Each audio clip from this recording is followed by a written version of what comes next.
জের এবং তাতে ঘর ছাড়া বহু পরিবার তারা শেষ পর্যন্ত আশ্রয় নিয়েছে মালদাহে একটি স্কুলে। মুর্শিদাবাদের অশান্তির জের ঘর ছাড়া বহু পরিবার মালদাহে আশ্রয় নিয়েছে এই পরিবারের ঘর ছাড়া মানুষেরা। অসহায় পরিবারগুলির চোখে জল, প্রাণে বাঁচতে পালিয়ে এসেছি এমনটাই জানাচ্ছেন। বিএসএফ এর সাহায্যে পালিয়ে এসেছি জানাচ্ছে ঘরহারারা। লাগাতার হামলা, খাবার জলে বিষ, অভিযোগ ঘর ছাড়া পরিবারের সদস্যদের।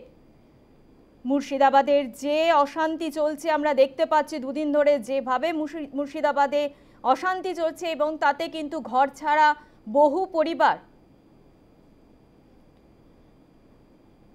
এ বিষয়ে ঘর ছাড়াদের কি অভিযোগ শোনাবো আপনাদের। ভয় পাচ্ছি দিদি, আর কি বলবো, আমাদের তো কিছু না, তো কি ভয় বাবা, আমাদের জান বাঁচিয়ে এসেছি এটাই আমাদের অনেক। আমরা যে জান বাঁচিয়ে এসেছি এটাই আমাদের অনেক। আমাদের স্বামী সন্তান সব প্রতিবেশীকে নিয়ে এসেছি, আমাদের এটাই অনেক। আমাদের খাবারের জলে বিষ, আমাদের খাবার ভাতের হাঁড়িতে বিষ, আমাদের ঘরে পেট্রোল, গায়ে পেট্রোল ঢেলে দিচ্ছে জোর মস্তি। আমাদের স্বামী সন্তান সব তো জান বাঁচিয়ে এসেছে, আমাদের টাকা পয়সা লুটে নিয়েছে, আমাদের ইজ্জতও ওরা লুটতে চাইছে যে তোমাদের ইজ্জত আমাদেরকে দিয়ে দাও আর তোমাদের স্বামীর ভিক্ষা চাও, প্রাণ ভিক্ষা দাও।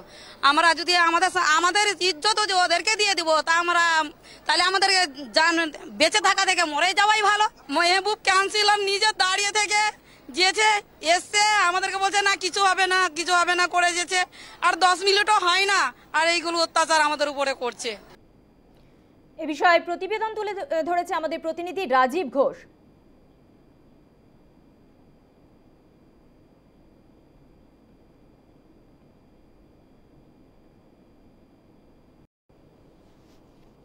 নিয়ে বেশ কয়েকদিন থেকে উত্তেজনা চলছে মুর্শিদাবাদের ধুলিয়ান, সুতি, জঙ্গিপুর সহ আরও বেশ কিছু এলাকা।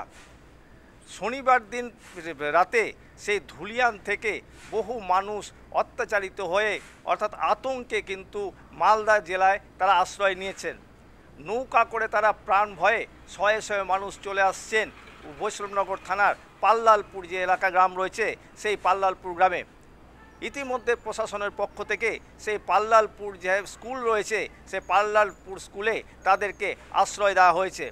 এখনও পর্যন্ত যা জানা যাচ্ছে প্রায় 150 জন যারা আক্রান্ত হয়েছে অর্থাৎ ভয়ে পালিয়ে এসে প্রাণ ভয়ে সেই 150 জন কিন্তু এই পাল্লালপুর স্কুলে আশ্রয় নিয়েছেন এবং তাদের কাছ থেকে সেই অভিজ্ঞতা শুনে শিউরে ওঠার মতো ঘটনা। অর্থাৎ যে মহিলারা যারা রয়েছেন তারা বলছেন তাদেরকে শ্লীলতাহানি করা হচ্ছে, শুধু তাই নয় তাদের বাড়িঘর জ্বালিয়ে দেওয়া হচ্ছে, এমনকি মারধর করা হচ্ছে এবং লুটপাট পর্যন্ত করা হচ্ছে। এবং এর পাশাপাশি সেখানকার যে পুকুরের জল বা ট্যাঙ্কির জল সেই ট্যাঙ্কির জলে বিষ মিশিয়ে দেওয়া হচ্ছে যাতে তাদের প্রত্যেকের মৃত্যু হয়। এখন তারা আতঙ্কে রয়েছেন যে তারা এখন যেটা জানাচ্ছেন তাদের নিজের গ্রামে এখন কিন্তু আর ফিরে যাবেন না, কারণ সেন্ট্রাল ফোর্স থাকলেও তারা কিন্তু তাদের নিজের গ্রামে যেতে তারা কিন্তু ভয় পাচ্ছেন।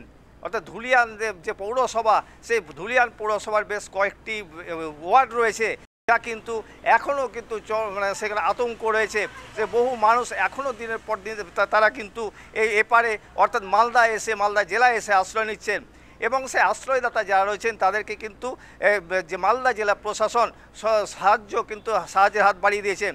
ইতিমধ্যে সেখানকার তাদের খাওয়ার ব্যবস্থা করা হয়েছে এবং তাদেরকে পোশাক আশাক দেওয়া হচ্ছে এবং শুধু তাই নয় আর তাদের সেখানে কিন্তু সেন্ট্রাল ফোর্স এবং পুলিশ মোতায়েন করা হয়েছে।